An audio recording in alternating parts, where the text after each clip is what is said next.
저물었을 때에 아리마대의 부자 요셉이라 하는 사람이 왔으니 그도 예수의 제자라. 빌라도에게 가서 예수의 시체를 달라 하니 이에 빌라도가 내주라 명령하거늘 요셉이 시체를 가져다가 깨끗한 세마포로 싸서 바위 속에 판자가 큰 돌을 굴려 무덤 문에 놓고 가니 거기 막달라 마리아와 다른 마리아가 무덤을 향하여 앉았더라. 그 이튿날은 준비일 다음 날이라. 바리새인들이 함께 빌라도에게 모여 이르되 주여, 저 속이는 자가 살아있을 때에 말하되 내가 사흘 후에 다시 살아나리라 한 것을 우리가 기억하노니 그러므로 명령하여 그 무덤을 사흘까지 굳게 지키게 하소서. 그의 제자들이 와서 시체를 도둑질하여 가고 백성에게 말하되 그가 죽은 자 가운데서 살아나면 후에 속임이 전보다 더 클까 하나이다 하니 빌라도가 이르되 너희에게 경비병이 있으니 가서 힘대로 굳게 지키라 하거늘 그들이 경비병과 함께 가서 돌을 인봉하고 무덤을 굳게 지키니라. 아멘. 예수님께서 십자가에서 숨을 거두셨습니다. 그 곁에 있던 사람들이라고 한다면 그 심정이 어떻을까? 그 슬픔이 얼마나 클까? 물론 주님의 일이며 주님께서 뜻을 두셨다는 사실을 인정하지 않을 수 없겠지만 그 당면한 그 슬픔은 결코 쉽게 이겨낼 수 있는 것이 아니었을 것입니다. 예수님 곁에 있던 이들의 상실과 아픔, 그것은 우리에게도 동일하게 느껴질 것입니다. 그런데 만일 어떤 분에게 예수님의 죽음이라고 하는 그 사건이 그렇게 슬픔으로 와닿지 않는 분이 있다면, 다른 말로 말한다면 그것은 예수님과 그만큼 가깝게 친밀하게 지냈다고 말하기 어려울 것입니다. 언젠가 장례를 치르는데 형제가 많은 집에 나이 많으신 이제 어머님이 돌아가셨습니다. 그런데 그 중에 정말 견딜 수 없는 슬픔으로 매 순간 서 있는 그런 자녀들이 있는 반면에 너무 놀라울 정도로 무덤덤한 분도 있더라고요.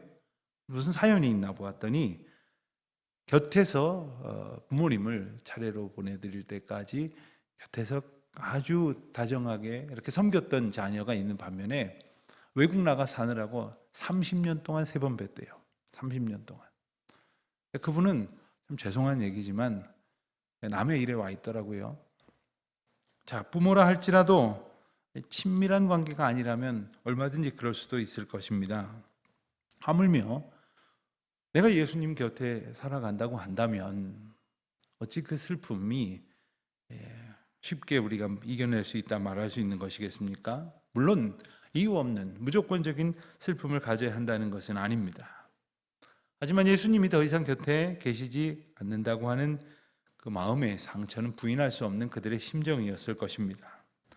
사랑한다는 마음은 때로는 이렇게 슬픔으로 나타나고 때로는 안타까운 마음으로 나타나지 않습니까? 그렇게 그곳에 있던 그들 모두는 슬픔과 그리고 또 다른 의미의 큰 두려움 속에 사로잡혀 있었습니다.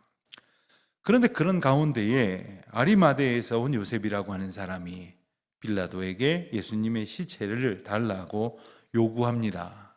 그를 설명을 하기를 예수님의 제자다 이렇게 말하고 덧붙여 그에 대해서 표현하는 내용을 보면 우선 부자라고 했어요. 또 마가복음 15장 43절 말씀을 보니까 이 사람은 존경받는 공회원이요 하나님의 나라를 기다리는 자라 이런 표현을 그에게 덧붙이고 있었습니다.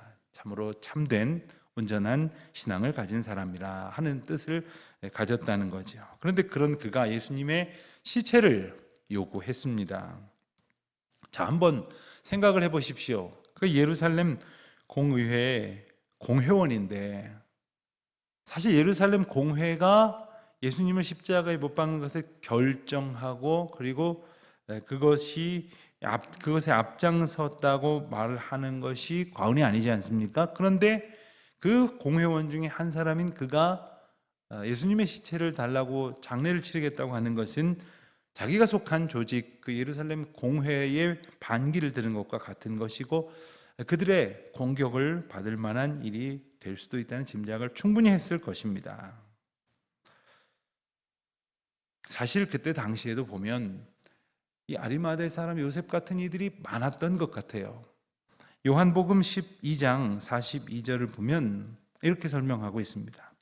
그러나 관리 중에도 그를 믿는 자가 많되 바리새인들 때문에 드러나게 말하지 못하니 이는 출교를 당할까 두려워함이라 했어요. 그러니까 관리 중에서, 공회원 중에서, 고관들 중에서도 예수님 믿는 사람들이 더러 있었다는 것이죠. 그러나 출교를 당할까 봐 두려워해서 드러내놓고 이제 자신의 신앙을 고백하지 못하였다. 어떤 당시 상황의 설명을 우리는 요한복음에서 볼 수가 있습니다. 어쩌면 공회원의 자격이 박탈될 수도 있을 거예요. 또한 체포되거나 그 이상의 고초를 겪을 수도 있었을 일입니다. 예수님의 시체를 장사 지내겠다고 요구하는 것 결코 쉬운 일이 아니라는 거예요. 요셉의 이런 행동은 의도가 있는, 그리고 계산된 행동이라고 보기 어려운 면입니다. 사람은 누구나 그렇지 않습니까? 이 일이 내게 어떻게 영향을 미칠까, 유리한 걸까 불리한 걸까 철저히 계산에 따라서 움직이지 않습니까? 그래서 저 사람 절대 그럴 사람 아니야 하더라도 자신에게 불리할 것 같으면 외면하고 피해버리고 말지 않습니까? 아리마대 요셉이 예수님의 시체를 장사 지내겠다고 나서는 것은 상당한 용기를 필요로 했을 것입니다. 여러분, 용기란 어떤 것일까요? 원래 용기 있는 사람이나 용기를 부리는 거고, 그렇지 않은 사람은 늘 비겁하게 사는 것입니까? 용기는 가치에 대한 신념입니다. 그 가치를 어떻게 여기느냐에 따른 것이지요. 하지만 옳은 일을 위해서 용기를 필요로 한다고 하지만 그 용기가 우리 스스로에게서 생성될 수 있는 것이 아니에요. 살다 보면 정말로 그렇게 해서는 안 됐는데 참 비겁했구나, 참 내가 용기가 없었구나 하는 생각을 할 때가 더러 있습니다. 하나님께서 나와 함께 하신다는 그 확증만이 비로소 우리로 용기 있는 그러한 자세를 가질 수 있게 할 것이고, 그 가운데서도 거룩한 용기란 성령께서 함께 하실 때 비로소 나타낼 수 있는 것입니다. 그저 자기의 이해관계가 얽혀있는 사람들 앞에 여전히 근사한 사람인 척 하려고 하고, 또 이미지 관리하고, 그리고 차라리 꼭 다물고 있는 것으로 자기 할 일을 하지 않는 것, 이미 가치를 부여받았음에도 불구하고 그렇게 살아가지 않는 것, 그것은 비겁한 행동이었던 것이죠.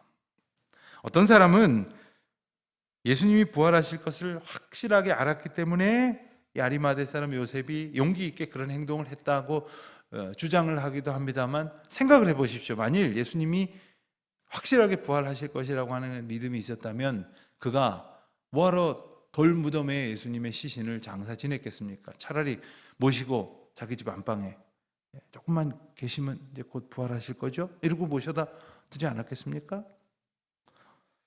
어쩌면 그는 돌아가신 예수님에 대한 지극한 인간적인 사랑과 또 정성을 다하여 표현하고 싶었을 것입니다. 그런데 그를 설명하는 또 다른 하나의 단어, 그의 생각을 짐작할 수 있는 표현이 바로 그가 하나님의 나라를 기다리고 있던 사람이다. 이 표현은 참으로 귀한 표현이면서도 또한 2% 부족한 표현이라고도 말할 수 있어요. 하나님의 나라를 기다리던 사람이라는 뜻은 예수님께서 이 땅에 오심으로 하나님의 나라가 온전히 선포되었다고 하는 사실을 온전히 주목하지는 못하고 있었던 거예요. 그저 죽어서 가는 나라만이 하나님의 나라가 아니라 오늘 이 땅을 하나님의 다스리심 속에서 살아간다면 그것이 바로 하나님의 나라인 것이죠. 자, 그렇다면 여러분 한번 그런 질문을 스스로 가져보십시오. 나는 하나님의 나라 백성인가? 나는 하나님의 나라 백성으로 오늘 하루를 또 어제를 살았는가 하는 겁니다.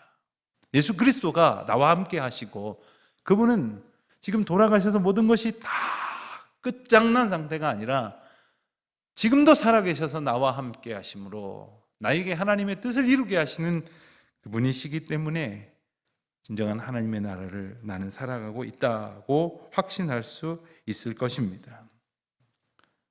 그럼에도 불구하고 요셉의 정성은 어느 누구도 감히 흉내낼 수 없는 것이었습니다. 하지만 오늘 우리는 요셉의 모습 가운데에서 한 가지를 더 확신하고 또 소망할 수 있는 믿음을 가질 수 있기를 바랍니다. 그것은 바로 예수님을 그저 그 생명이 떠난 죽은 분을 최선을 다해 마지막으로 장사 치러드리고 싶었던 그의 행동이었지만, 그렇게 예수님을 단지 죽으신 분으로만 본다면, 그래서 정성을 다하여 마지막 인간적인 도리를 다하는 것이라면 사실 그것으로 끝이에요. 예수님을 찾는 이들에게 하나님께서는 천사를 보내어 이렇게 선포하셨습니다. 어찌하여 산 자를 죽은 자 가운데서 찾느냐? 너희가 찾던 분은 다시 살아나셨느니라. 살아계신 예수 그리스도, 그분을 바라보지 못하고 비록 남들보다는 낫지만 슬픔과 정성을 들이는 것에 갇혀 있는 것, 여기에서 머무르는 것이 아니라 살아계신 예수 그리스도의 약속과 그리고 지금도 역사하시는 은혜를 바라볼 수 있는 저와 여러분이 되시기를 바랍니다. 오늘 본문에는 그 다음으로 등장하는 사람들이 있습니다. 바로 대제사장들과 바리새인들입니다. 그런데 이 사람들이 하는 말을 보십시오. 63절 64절에 보면 주여 저 속이던 자가 살아날 때에 말하되 살아있을 때에 말하되 내가 사흘 후에 다시 살아나리라 한 것을 우리가 기억하노니 그러므로 명령하여 그 무덤을 사흘까지 굳게 지키게 하소서. 그의 제자들이 와서 시체를 도둑질하여 가고 백성에게 말하되 그가 죽은 자 가운데에서 살아났다 하면 후에 속임이 전보다 더 클까 하나이다 라고 빌라도에게 대제사장들과 서기관들이 말했다는 거죠. 뭐라고 불렀다고요? 주여라고 부르고 있어요.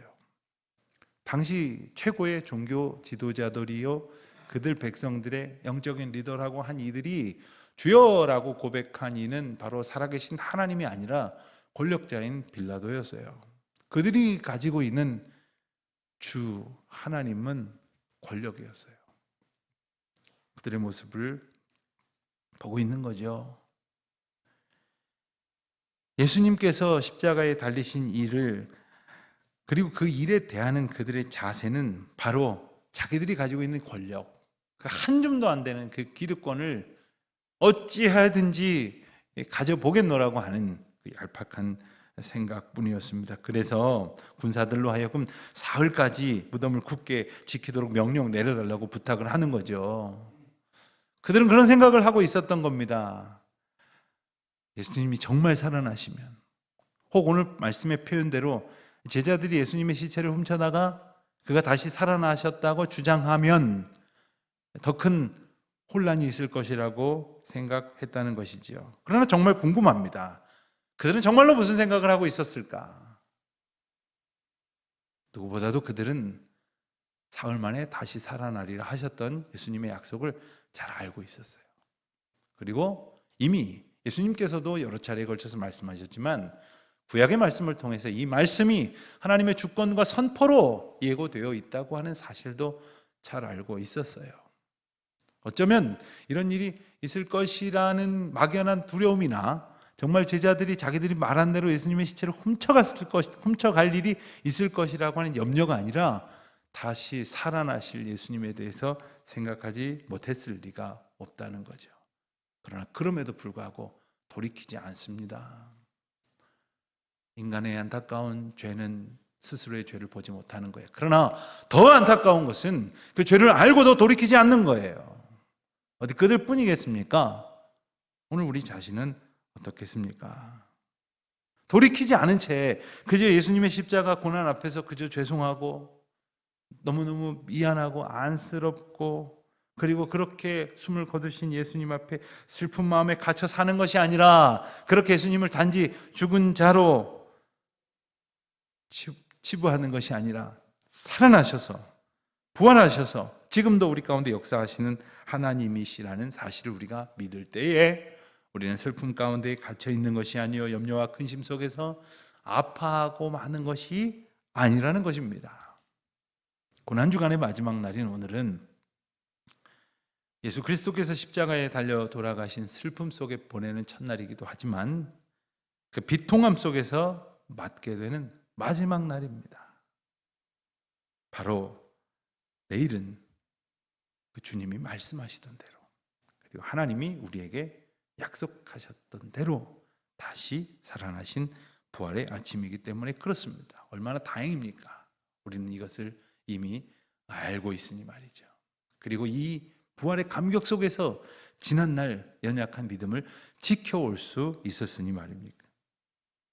믿음은 십자가 예수 그리스도가 하나님의 아들이심을 믿는 것이에요. 그분이 바로 사망을 이기시고 부활하셨음을 고백하는 것입니다. 그러므로 믿음의 사람들은 예수님이 죽고 안 계시는 분이 아니라 부활하셔서 생명으로 살아 역사하셔서 오늘 우리와 함께 하시는 분임을 소망 가운데에 기대하는 것이죠. 여러분, 예수님의 무덤 앞에 서 계시다면 무엇을 바라보실 것입니까?